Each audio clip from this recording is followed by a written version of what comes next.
जय श्री राम। अशोक वाटिका में सीता जी बहुत ही शोक में बैठी हुई थी। हनुमान जी वहां पहुंचे, ठीक समय देखकर राम कहानी सुनाई और सीता जी को मुद्रिका दे दी, अपना परिचय दिया। साथ ही साथ हनुमान जी ने यह भी कहा कि माता, मैं आपको अपनी पीठ पर बिठाकर यहां से ले चल सकता हूं यदि आप आज्ञा दे दो, और कोई राक्षस मुझे रोक नहीं पाएगा, कोई भी मुझे रोक नहीं पाएगा। मैं आपको सकुशल यहां से ले जाऊंगा। लेकिन सीता जी बोले, नहीं पुत्र, तुम मेरे बच्चे की तरह हो, फिर भी ये मेरे पति की आज्ञा जब तक मुझे नहीं मिलेगी तब तक मैं तुम्हारे साथ नहीं जा सकती। और दूसरी बात, मैं चाहती हूं कि मुझे रावण के यहां से छुड़ाने का श्रेय मेरे पति श्री राम को मिले। यह है भारतीय नारियों का महान आदर्श। सीता जी का पता लग गया था। हनुमान जी वहां से जा सकते थे राम जी के पास वापस, लेकिन नहीं, उनका उद्देश्य यह था कि केवल सीता जी का पता ही नहीं, रावण की सारी सैन्य शक्ति का और उसके सारे बलाबल का अनुमान करके ही यहां से चला जाए। यही एक सच्चे दूत का कर्तव्य होता है। तो उन्होंने क्या किया? अशोक वाटिका में फल खाने चले गए। पेड़ों से तोड़ तोड़कर फल खाए, पेड़ों को तोड़ दिया, बगिया उजाड़ दी, यहां तक कि रावण के एक पुत्र अक्षय कुमार का भी वध कर दिया। तब मेघनाथ वहां आया, और मेघनाथ जब अपनी किसी भी शक्ति से उनको बंदी नहीं बना सका, उनको पकड़ नहीं सका, तो उसने ब्रह्मास्त्र चला दिया। अब हनुमान जी को ब्रह्मा का तो मान रखना था। उन्होंने ब्रह्मा जी का मान रखने के लिए अपने आप को उस अस्त्र में बंदी बना लिया, और तब वो रावण के दरबार में ले जाए गए।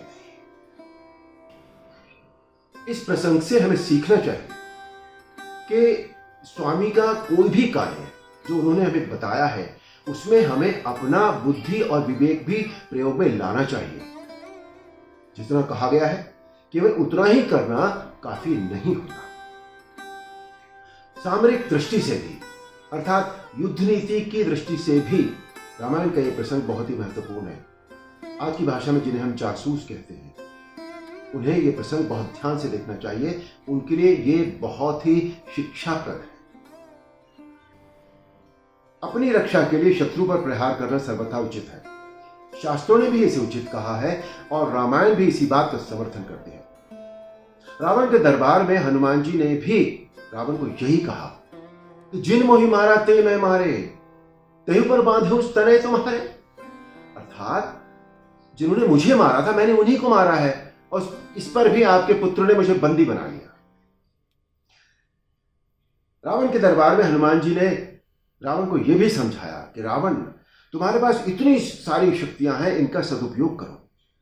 अधर्म और पाप करके इन शक्तियों को नष्ट मत करो। तो रावण बोला, अच्छा, तो एक वानर मुझे से महाज्ञानी को समझाएगा? तो हनुमान जी ने कहा, अच्छा ज्ञान कभी भी मिले, कहीं से भी मिले, जहां से भी मिले, ग्रहण कर लेना चाहिए उसे। यह बात हमें अपने जीवन में भी उतार लेनी चाहिए। हम चाहे किसी भी पद पर हो, चाहे हम किसी भी विषय के कितने भी अच्छे जानकार क्यों ना, लेकिन यदि कोई छोटे पद वाला भी काम की बात कर रहा है, तो हमें उसकी बात धैर्यपूर्वक सुननी चाहिए, समझनी चाहिए, और उसे अपने जीवन में ग्रहण करना चाहिए। हनुमान जी ने जितनी बातें रावण से की, जितनी बातें रावण को समझाई, वो सभी विशेष ध्यान देने योग्य है। उन्होंने कहा कि धर्म विरोधी कार्यों से हमेशा अनर्थ होता है। पाप या बुरा कर्म करने वाले को उसका बुरा कर्म ही जड़ से समाप्त कर देता है। किसी भी धर्मवान या बुद्धिमान मनुष्य को पराई चीजों को नहीं छूना चाहिए, खासतौर से पराई स्त्री को तो कदापि नहीं। गलत तरीके से किया गया काम, अहंकार और लालच इंसान के सर्वनाश का कारण बनता है। इसी सत्य धर्म और ईश्वर पर विश्वास के सहारे हनुमान जी ने रावण की पूरी लंका जला दी। अब देखिए, रामायण में ये बातें कितने अच्छे तरीके से हमें समझाई गई हैं। तो इसमें से थोड़ी थोड़ी बातें, छोटी छोटी बातें हैं ये, यदि हम अपने जीवन में ले लें तो बहुत बहुत अच्छा हो जाएगा जीवन, बड़ा सुखी होगा, बहुत शांतिपूर्ण जीवन होगा और हम एक समझदार व्यक्ति की तरह हम अपना जीवन जी सकेंगे।